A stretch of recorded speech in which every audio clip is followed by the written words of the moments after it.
नमस्कार, मी अश्विन बापट. रात्रीचे 8 वाजता आपण बघताय एबीपी माझा. बातमी येते मध्य रेल्वेवरून. मोटरमनच्या मृत्यूमुळे मध्य रेल्वेचा खोळंबा झालाय. आतापर्यंत 84 लोकल या रद्द करण्यात आल्या आहेत. रात्रीपर्यंत आणखी लोकल रद्द होण्याची शक्यता आहे. ज्या मोटरमनचा काल मृत्यू झाला त्याच्याकडून रेड सिग्नल असतानाही गाडी पुढे गेली होती. ही चूक झाल्यानंतर काही वेळाने याच मोटरमनचा रेल्वे अपघातात मृत्यू झालाय. मात्र हा मृत्यू अपघाती नसून कारवाईच्या भीतीपोटी केलेली ही आत्महत्या असं रेल्वे कर्मचारी युनियनचं म्हणणं आहे. आणि या सगळ्या संदर्भातली ताजी स्थिती आता आपण जाणून घेऊ अक्षय भाटकर यांच्याकडनं. अक्षय, शनिवारची संध्याकाळ जरी असली तरी लोकलने मोठा वर्ग प्रवास करत असतो. आताची काय ताजी स्थिती आहे, काय या सगळ्या संदर्भातले अपडेट्स आहेत? मध्य रेल्वेचे लोकलचे काय स्थिती आहे आता?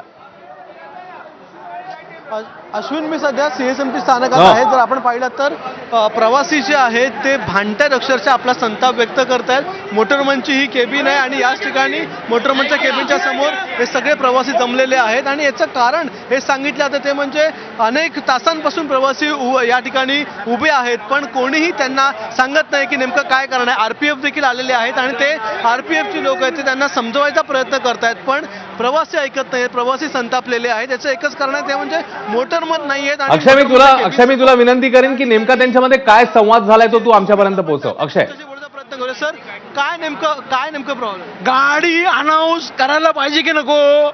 बाबा गाडी लेट आहे हे कोणी सांगणार आहे? यांनी सांगायला पाहिजे, रेल्वे डिपार्टमेंटने सांगायला पाहिजे की नाही?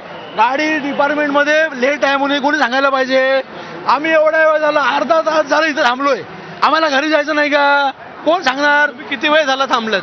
कमीत कमी 1 तास झाला. 7 वाजल्यापासून आम्ही इथे आहे. कोणी कुठली अनाउन्समेंट झाली का?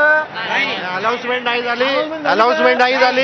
1 तास पब्लिक ताटकळत उभं राहिलं इथे. रेल्वे प्रशासन आता काय बोलले? आरपीएफ वाले काय ते जबाब अनाउन्समेंट केले म्हणतात आणि व्यवस्थित सांगायला तयार नाहीत आणि कॅबिन मधून सरळ बाहेर काढलंय आम्हाला. हे उत्तर आहेत, गाड्या लावलेत ना, आता जा घरी. कोण बोललो तुम्हाला? असं कोण बोललो? आम्हाला नावं माहिती आहे. सरळ आता जा ना घरी, गाड्या लावलेत ना. काय मेहरबानी करतात का आमच्या? मोटरमन बोलले का? मोटरमन ना, आतले ऑफिसर लोक काय अक्कल आहे की त्यांना फुकट कामं करतात?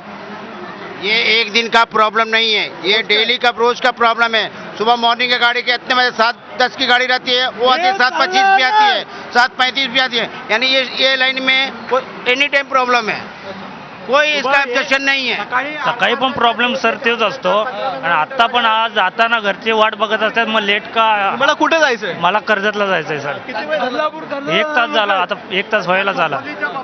लोकलच नाहीये. हा लोकलच नाही ना, कर्जतात लोकलच नाही. अरे लोकल असू दे पण कमीत कमी तुम्ही सांगा ना गाडी लेट आहे म्हणून. गाडी लेट आहे ते सांगत पण नाही. आम्ही एवढ्या वेळ झाला वाट बघतोय. आवाज उठवला तेव्हा समजलं की गाडी लेट आहे म्हणून. इंडिकेटरचं काय तुम्ही सांगत नाही? हे कोण सांगणार आहे?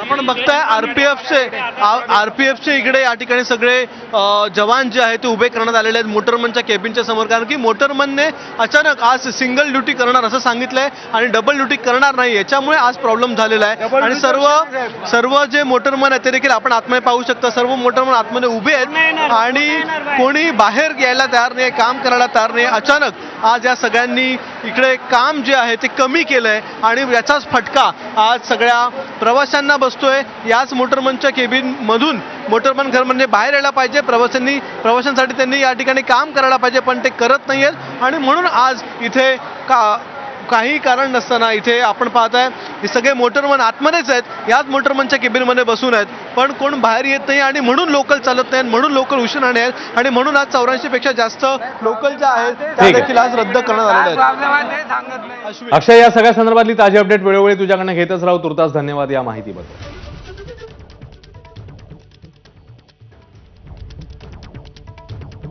आणि आता पुढची बातमी.